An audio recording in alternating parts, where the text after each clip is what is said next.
Okay, so old ways of making these light boxes. I'm going to show you how I've been doing them lately. So the old way, I made the box attached to the front face. That way I could make the wall thinner. But here, the last probably 6 months, I have been, maybe less than 6 months, I've been doing them like other people has asked me to, and making the front face attached to the back box. So the disadvantages of that is you're going to have a little bit thicker wall all the way around. Not necessarily a thicker wall, but a thicker perimeter color. It's really the main disadvantage of that. There's not really too many disadvantages. The advantages of having the design base go into the box, you can print the box separately and install the LEDs inside of the box, mount your boards or whatever you want to do. You can do all that before printing the face. Another advantage is if you print the face and you get a wisp in your light box and you have to reprint it, all you have to reprint is the front face rather than the whole box. So it's going to save time and money in the long run if you're prone to a wisp. With my settings, I haven't really had any issues with that lately. Maybe 1 out of every 10 or 12 light boxes I print have a wisp in it, but very, very few. So to get on with how to make the new updated one, I'm going to close this. Okay, so I'm going to go from start to finish. We're going to go obviously to Vectorizer AI, my favorite place in the world on the internet. Brief interruption. I have actually updated my affiliate links to make it easier for you to help me help you. So if you could go to shurdle.com/bambulab/vectorizer/amazon/polymaker whenever purchasing any of these products, that would help me out greatly. Thank you very much, and back to the video. So take your logo, throw it in here. Oof, that's mighty big logo. Let me get a smaller one. Oops. Okay, still large. Okay, anyways, we're going to take your logo, throw it in here. If you have a smaller logo, it goes faster. Logo, image, whatever you're doing. Throw it in here. It'll process it. The smaller and less details, obviously the faster it's going to process. Okay, so I only have 2 colors right here. If this scene that I had a shadow, click this, come over here to your numbers. You can raise it, lower it, whatever you want to do. Go to download. Now look at my screen here. You can pause it, screenshot it, whatever. So what you're going to do, if you're going to throw this into Fusion, you want this right here. If you want to use this, throw it into a vector artwork and then rework the artwork, you're going to click Fill Shapes and make sure you have all these same shenanigans going on. So we're going to go stroke the edges because we're going to toss this straight into Fusion. We'll click Download. That'll go into my Downloads folder. Now what we can do is, I have a template made for the size of the bed. So I'm going to go Create Sketch, and I'm going to click on the face. And then we're going to import or insert SVG, which is, I have my shortcuts popping up. If you hit the letter S, you can customize your shortcuts. So if you want to add more shortcuts to your letter S, you can come up to your tools, come over here to these little 3 dots, and then pin to shortcuts. The toolbar is up here. The shortcuts is this little pop-up sketch shortcuts. So I have all of these set for mine. These are the ones that I use often, which is insert SVG. So I'm going to hit S and then my insert SVG. Insert from computer. I'm going to go to my downloads, grab that logo. And now we have to scale it with this little tool right here. Get a little closer. I want the left end of the tail and the top to be touching these lines. Okay, I didn't tell you how big the template was. I'll tell you that in just a second after I get this. It's perfect right there. Okay. So since the Bambu has a 256 bed on it, I have a square that is 250 and with a 10 millimeter buffer. So what this buffer is for any added walls or perimeters or offsets. That way it gives me some room to play. So set the image, the logo, to fit inside of this 230 millimeter square. That way I have some room for offsets. So I can turn off my template. And now we have our image. Now I can hit the letter O for offset. I'm going to come over to this wall. It's going to take a second because of the highly detailed image that I processed on the vectorizer. The less detail you have, the faster this is going to go. So then I'm going to click on the outer perimeter. I think I have way too large of an image, but okay. So here, instead of doing 2 millimeters or 2.5 like I used to do, now I'm going to click 0.38 times 15. So 0.38, that is going to be the optimal wall thickness for the standard line width.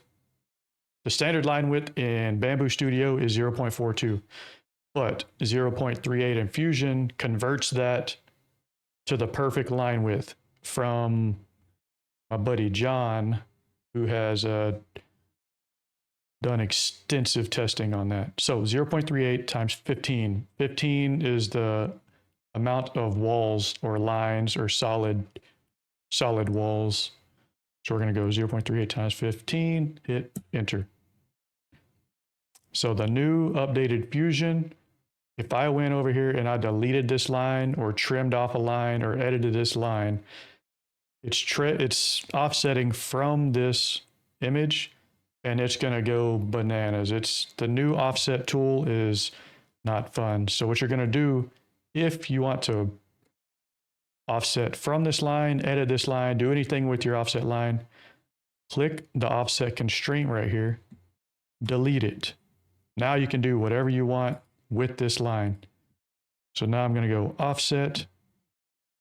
I'm going to offset from this big line, or the outer line. And then I'm going to go inwards. So I'm going to go minus 0.38 times 5, enter. And then I'm going to do the same thing again. I'm going to hit offset from the outer line. Then we're going to go backwards again, minus 0.38 times 10, enter. So now we have the two walls and a little gap, which is my pretty gap, which you'll see in a minute. So this is going to be the wall thickness, which is only 5 walls thick. There's going to be 0 infill on this wall. So we have the sketch completed. We can go around, make sure that everything is sealed up. Everything looks good. Okay. Now we're going to hit finish sketch. Now I'm going to click that outer wall. I'm going to click E for extrude. I'm going to turn it to the side so that I can see what's happening. You see the arrow going forwards? That means that I need a negative number. So we're going to go start offset. And I'm going to go -1. What this does is it's going to start my component backwards 1 millimeter. And then I'm going to take that -39 millimeters because that's how deep I want this box. Then we're going to change that to a new component. Okay. And then we can come over here and see we have a new component. This new component, I'm going to title it box, B-O-X. And you can see my default color is gray. So if I hit A, the letter A for appearance, I have all of my favorites on my colors. And I'm going to drag this black up to the gray to override it. So now all of my default colors will be black. Okay.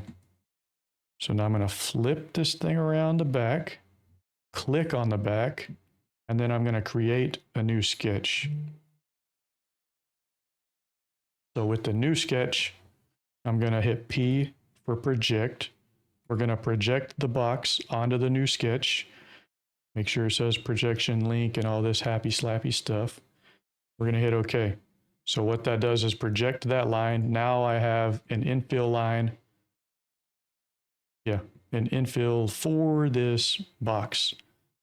Now what I can do is insert DXF. This is also on the shortcut menu. So if you want to insert, come over here, insert DXF. I have this DXF on my website that I use very often.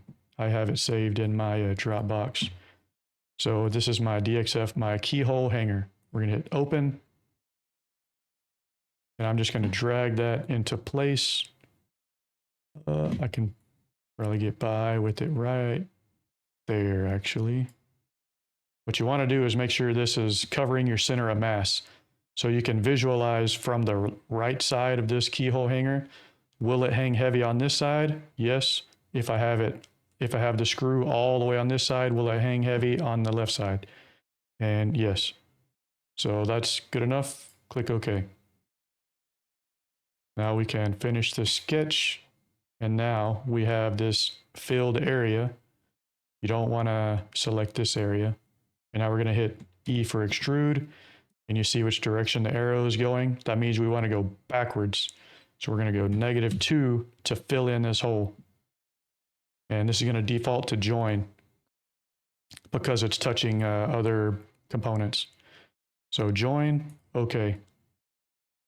So now we have the box with no hole on the bottom of it.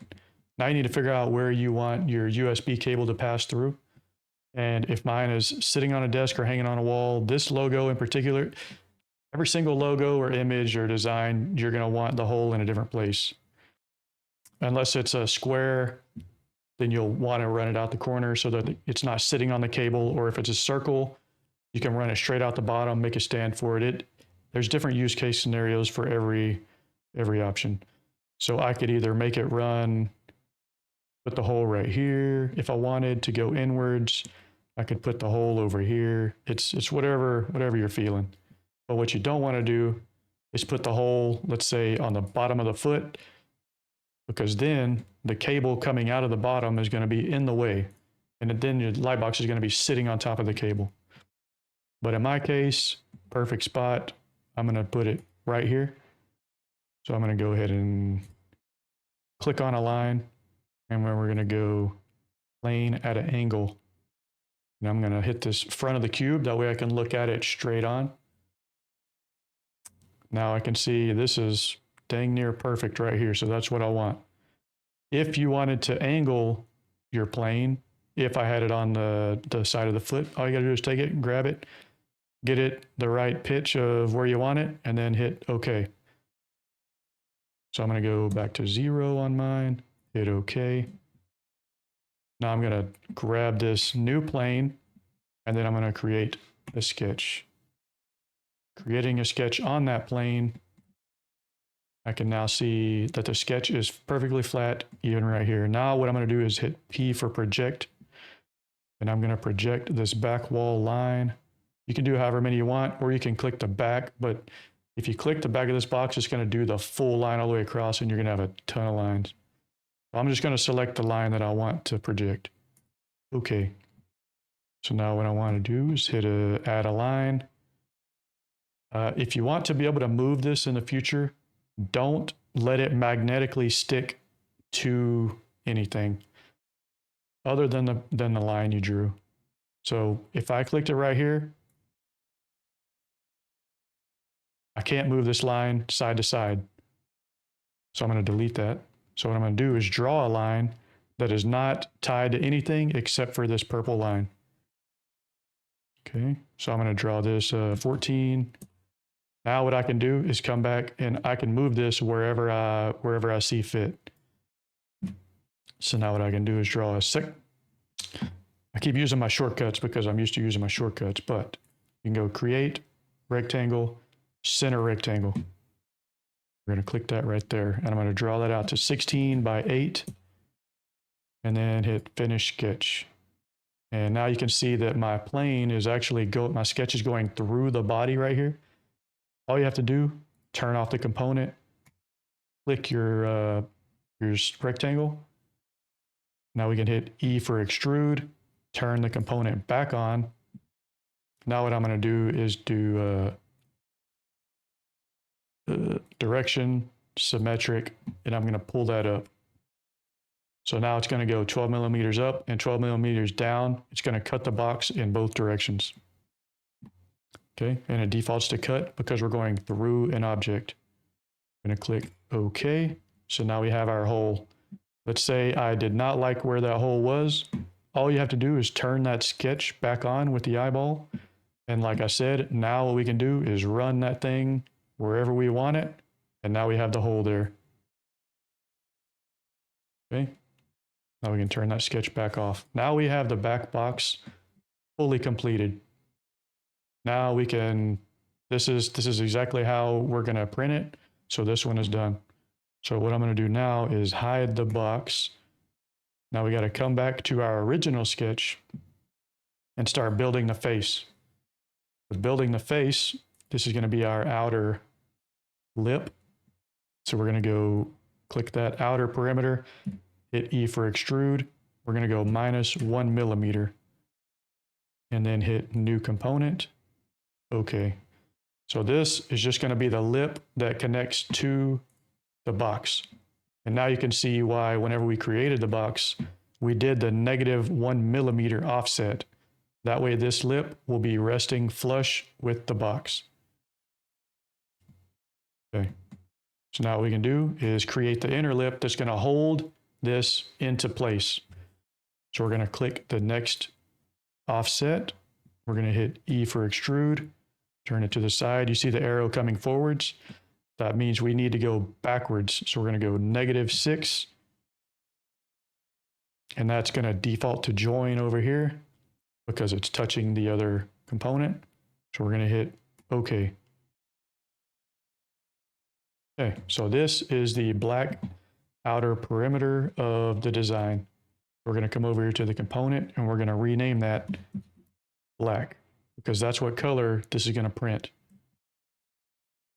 Okay, so now we can just continue on from there.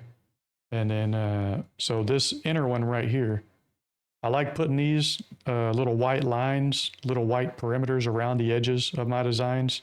It just looks clean to me.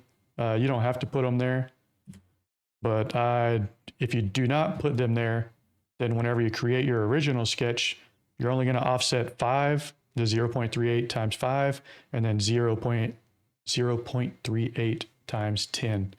So you're going to have 2 offsets if you don't want this little perimeter line. So I'm going to hit E for extrude, and we're going to change this to new component before we type -1. Okay.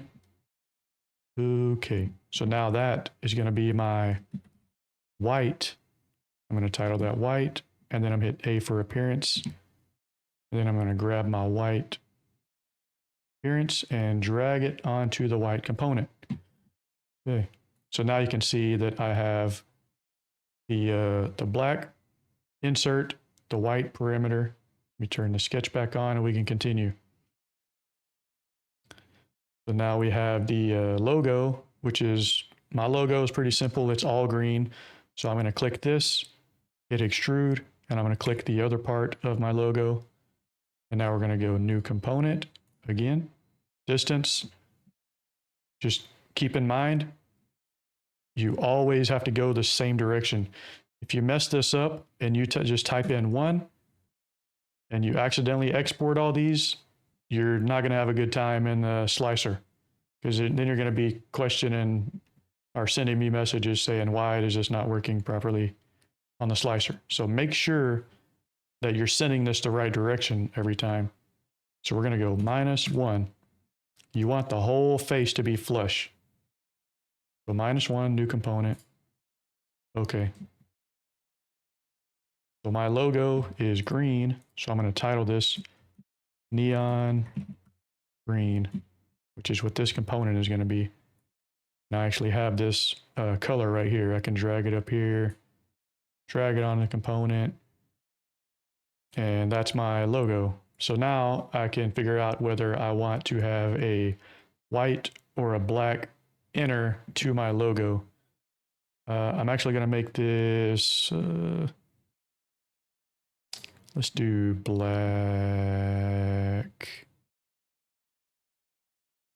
Let's do black. Okay, so, okay, well, I just shift selected all of those without telling you what I was doing. So I'm clicking on one, holding shift, and going to each different area. You don't want to do that. You can click on one. Okay, so hard lesson to learn. If you have a design with 500 areas that you need to select, you don't want to do the shift click route, because if you go here, here, here, and you accidentally don't hold shift, boom, you just lost all of your existing selections. So easiest way to do it, just click one area, hit E for extrude, and then you can go through and just click every area. Make sure it says new component. We're going to go -1. Okay. That actually doesn't look too great black. Let's change it to white. I'm just going to call it white. That looks pretty okay. So we have the front face completed. If you have a crazy design, easy way to see if you have any holes, any missed spots, come over here to render, turn it sideways into the light, and you will see any holes or gaps in your design very quickly. It'll pop up like a sore thumb, any little hole. Okay, so one more bonus tip on this. If you have a design with a lot of very sharp corners and points, let's just say this is way too sharp, you can also put a couple of layers of white on the back side. So what we're going to do is click the back side of that outer lip. We're going to go to create sketch, and then we're going to hit P for project and click this inner wall. Hit OK. Okay, see, now you have an infill all of the entire design. We're going to hit finish sketch. I'm going to click that infill of the design. We're going to hit E for extrude, and we're going to hit new component, and then we're going to extrude this 0.4. So what this is going to do is create a diffuser. One second. What this is going to do is create a diffuser that spans across the entire image. What we're going to do now is change that to white, because this is obviously not going to be black whenever you print it. I'm going to change this. You can change it to either white, or you can just name it diffuser, however you want to do it. I'm going to name it white because I like to throw all of my stuff in a slicer and just go bam, bam, bam, bam with all the colors. Okay, so that's it. That's all there is to it. Light box complete. So we have the hole for the USB cable. We have the back plate, or the box. We have the keyhole hanger, and then you can see the inner wall right here. Lovely. Now then, let's go ahead and I'll show you how to grab some images real quick. You'll go to render, get it where you want it. You're going to click capture image. Okay. I haven't actually saved this yet, so it has my template title. I'm going to throw it into my downloads folder. Save it. Save it. Done. Now I have the rendered image in my downloads folder. Well, it's not technically a render. This is just a screenshot, but it's right here. So now what we're going to do is come back to design. We're going to start exporting these. Right click, save as mesh.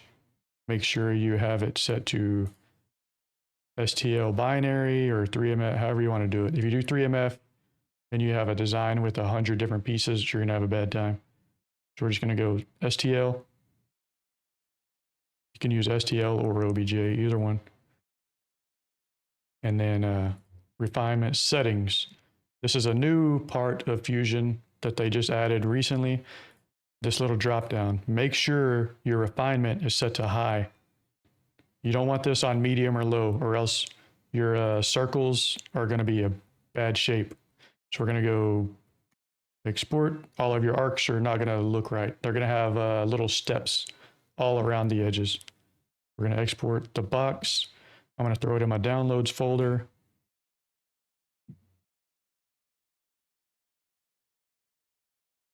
Okay, and then we're just going to work our way down the list. Black, okay. Save. To speed this up a little bit, you can just right click, save as mesh, hit enter. As soon as this pops up, you can hit enter. Okay, right click, save as mesh, enter. Depending on how crazy your design is, or how bogged down Fusion is, or how slow or fast your computer is, there's a billion different reasons why this might be slow or fast. Save as mesh.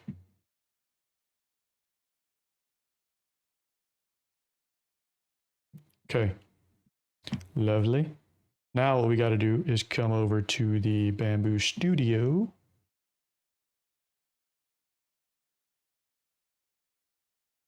Yeah, man. And then we're going to open up. I have a ton. Oh, well, I've been working on a lot of stuff. We're going to go open project. I have a template for this made. Lightbox, open. Okay. So the way that I do it, I save a template with my different plates just for consistency, speeds up my process. This one doesn't have a stand, doesn't need a stand, so I'm going to delete that.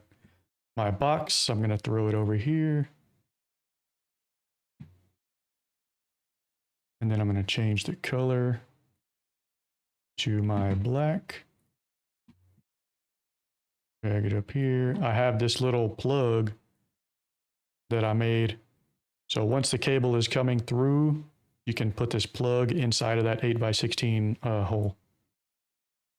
Okay, box is complete. Front face plate. Now we're going to import all of the colored bodies. Make sure you hit load. Here, let me show you actually how I'm going to do this. I'm going to delete these. So I have all of these in my downloads folder. What we're going to do is click the first body, hold shift, click the rest.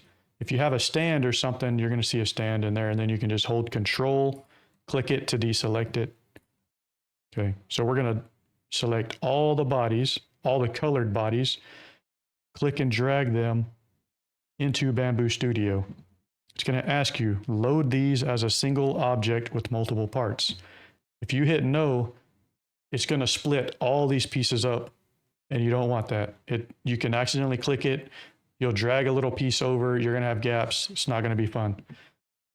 Okay, so we're going to hit yes. So what you can do now is come over to the left side, and now you can just go through here. And I have all these memorized already because I've made so many. But what you can do is I have black on my number 2, and I'm just punching in the number on my keyboard, what it is. You can only do this for 1 through 9. Or you can just come over here, click it a billion times, and select it however you want. Okay. So now what you need to do is click, after you color everything, click it. We're going to do lay on face, click it, click off. If you need to move it around, get it centered up, whatever. Make sure your prime tower is not close to this, or else you're going to, the bottom is going to be touching it and it's going to look bad. So pull it off somewhere you don't need it. And then that's it. Now what you can do is file, save as. You can hit slice plate, check it out. I can show you the advantage. So you see now with the diffuser on the back side, it's going to print 2 solid layers of white on the back. And this is what I was showing you. If you have a crazy detailed design with a lot of tight gaps like this right here, what these 2 layers are right here, it's going to cover that up. So whenever you have a light shining straight at the back of this plastic, all these tiny little pinhole or potential pinholes will be covered up. And that's how that little diffuser area, you can take advantage of that. Just put a couple of layers of white behind it and you're set. And that's it. That's how I make my new light boxes. If you have any questions, obviously feel free to hit me up in my Discord or the Polymaker Discord, discord.polymaker.com, and then go down to the custom lightbox channel. And that's going to be it for this evening. Remember, I stream every Tuesday evening, 7 p.m. Central Time, 8 p.m. Eastern, on the Polymaker Discord. And thanks for watching, and we'll see you next week.